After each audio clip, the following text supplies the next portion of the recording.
When was the last time that you spent just 12 hours in a state of appreciation? Total appreciation. Not talking about, oh, boy, isn't that a nice sunset? And then you go back to yelling at the kids.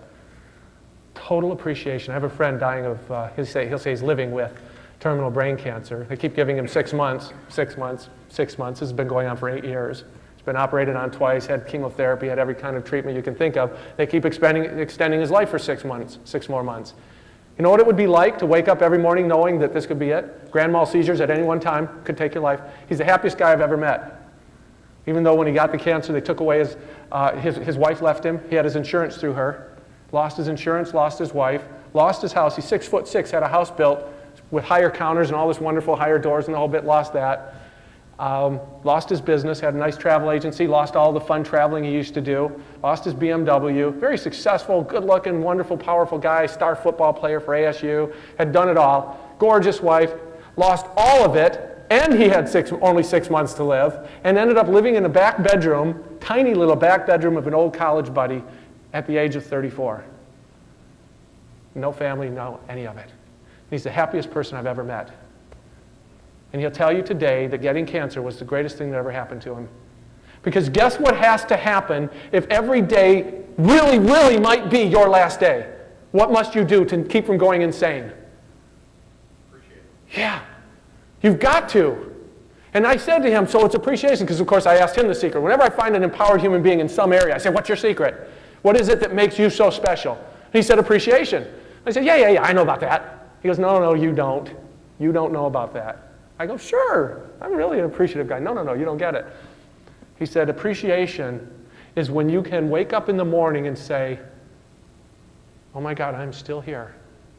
When you can taste air and go, wow, did you notice the air here tastes different than the air in that other city? Have you ever noticed how air tastes different in every town? When you can look at every single thing. We used to be in meetings. He worked on my production crew. And after he got the cancer, he would be in these meetings. And out of nowhere, and I mean, we'd have all these clients in there, he'd stand up and he'd go, oh my gosh, look at the sunset. And we'd be thinking, geez, he's interrupting this huge meeting for a sunset. Oh, well, you know, it's Russ. He's an appreciative guy. I guess we'll go look at his sunset. And this happened a couple of times. First time I looked out the window, I'm going, what sunset? It's an ordinary sunset. And guess what happened? I went, oh my gosh. To somebody who's dying, there's no such thing as an ordinary sunset. Then I started understanding what appreciation was. No such thing as an ordinary smile, an ordinary hug, or anything ordinary, because it could be the only one that ever happens for you forever. And then he said to me, it's not just being in appreciation, it's the amount of time you spend in appreciation. He says, I live in it, because it's the only thing I have, is this moment. And so this moment is the most important thing in my life, and if it's not, I'll make it. Wow. And then he took me to another level. The next time he was being operated on, this time it was all around his optic nerve and all this stuff they were doing. They said there's a good chance you'll end up blind after this. You'll end up not being able to speak. There are all sorts of things they were doing. And they said, and even then, you now have a stage 4 in the cancer, and it probably will take you in weeks. We don't even know what's going to happen. But chances are it's going to be pretty bad. And I'm thinking, oh my, can you imagine what that'd be like? Going into surgery thinking you probably won't even come out of it. And if you do, you're going to come out of it deaf or dumb or blind or paralyzed or who knows what. Oh my gosh. 2 days before the surgery, I say, Russ, let me teach you how to rollerblade. It's one of the things we do in our course. We take people who are 100 pounds overweight and 60 years plus and have them playing rollerblade hockey in 30 minutes. People have never put on rollerblades. It's my version of Anthony Robbins' Firewalk. A lot more fun. I know you're going, yeah, a lot bigger hospital bills. No, nobody's ever been hurt. So I said, Russ, let me show you how to rollerblade. It'll be fun. Just wanted to get his mind off it. So he comes over. And we've got the skates on, we're skating, and he's just having this great time, and I'm going, geez, I don't get it.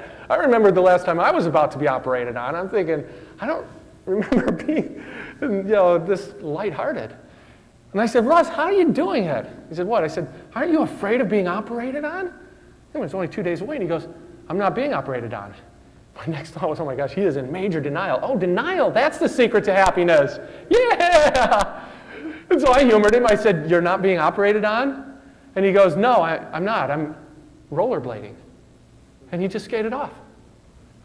I thought, my gosh, it wasn't a quip. He was rollerblading. What's the other thing you must do if you don't have another moment to live is you must live in this moment. He had mastered living in the moment. I'm rollerblading. That's how he was able to do it. Live in this moment, and what is in this moment that I can rejoice about. And if there's nothing I can find, then what can I create? Wow, that's huge. So there's another one. That's a principle. So I'm giving you this knowledge, which won't mean anything if it doesn't become a part of who you are, but it's powerful stuff, and it's just one thing. And I'm telling you this to get the idea that any one thing that you've been taught here this weekend, any one of them, can change your life forever.